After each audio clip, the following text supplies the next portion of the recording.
Hello, welcome to my 10th installment of JTL Logic Games, where I'll be discussing the various grouping relationships that will be incorporated into LSAT Grouping Games.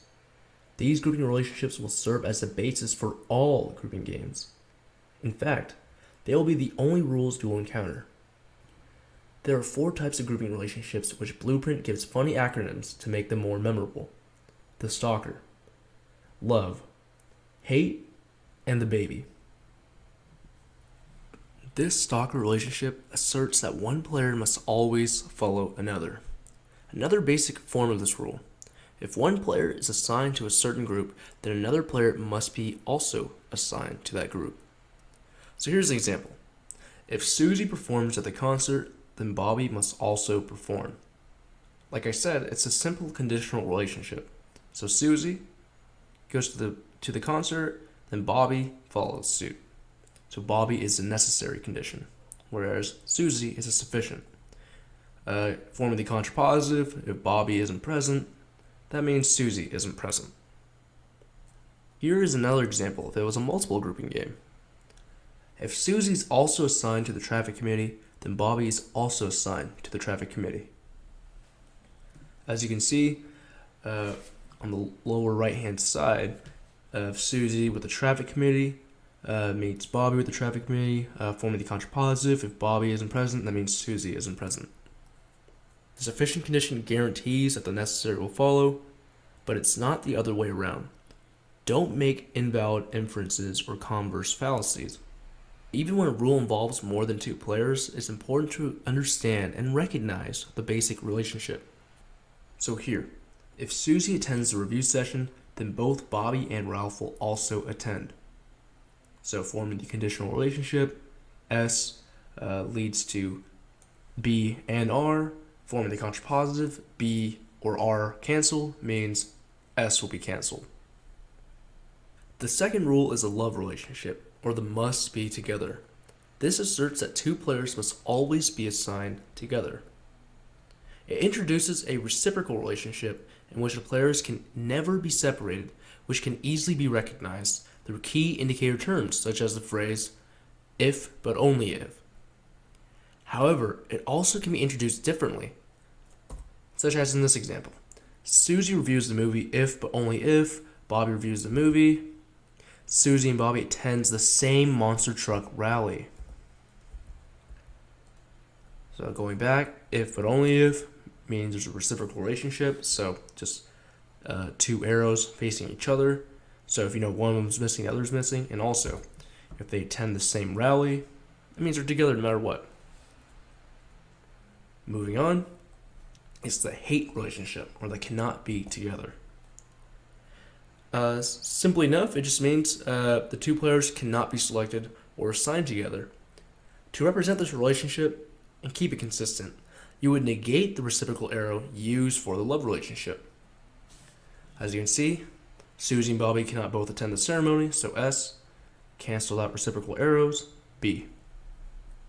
However, the hate relationship can be introduced in a much more sneaky fashion. For example, if Susie attends the ceremony, then Bobby does not.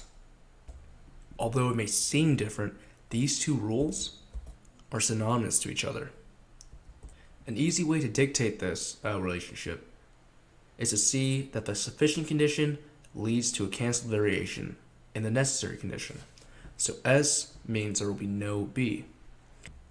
When you form the contrapositive, you see that the sufficient condition, B, leads to a cancel out S.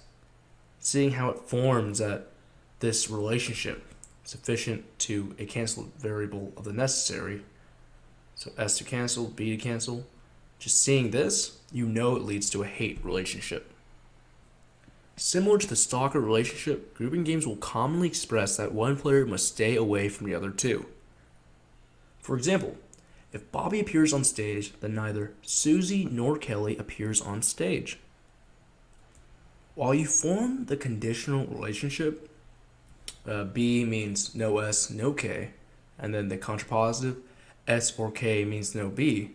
Remember what I said, the sufficient condition, even in the contrapositive, leads to a canceled out variation. Saying that it's S or K, we know it means B has a hate relationship with S, and B has a hate relationship with K. It's important to simplify our diagrams as such. The whole purpose of diagramming rules are to create visual reminders so we can keep track of them throughout the games. Having these convoluted structures, conditional relationships doesn't serve that purpose. Rather, representing the rules with a negated reciprocal arrow for both B and S and B and K makes a rule easy to understand. The final rule is the baby relationship. This asserts that at least one of two players must always be selected. So in this example, if Susie does not receive a promotion, then Bobby does not receive a promotion.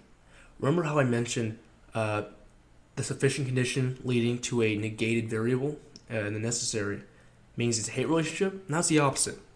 If the sufficient condition is canceled, and it means that there will be a player, and the contrapositive, cancel sufficient condition, leads to another player, it means one of those two players must be present. I just want to remind everyone that this relationship, the baby relationship, is by far the most complicated and harder to identify since it's almost always introduced indirectly, and is formed by simplifying the rules and forming deductions. However, when you simplify this relationship as either Susie or Bobby getting promotion, you need to remember that OR statements are always inclusive. It's possible that both can be selected. It simply rejects the possibility of neither getting promotion. As you can see, it's far different than a simple conditional relationship or a hate relationship. So what I'm saying is Susie and Bobby can receive a promotion. Or it can just be S, or it can just be B. One of these two have to be there. Now, I want to show you this in a multiple grouping game as well. If Mandy does not wear green, then Nina must wear green. Cancel sufficient, necessary. Contrapositive, cancel sufficient, necessary. Means that the variable will be present. You simplify this as M is green or N is green. This is by far the most important deduction, although it might be a little more rare, but it's important because it will be present in nearly all and every question that follows, right? So if you see a solution in an answer stem that doesn't have M is green or N is green, then we know that that solution is wrong. That's it. That is all the rules. These basic relationships will be the basis for all grouping games.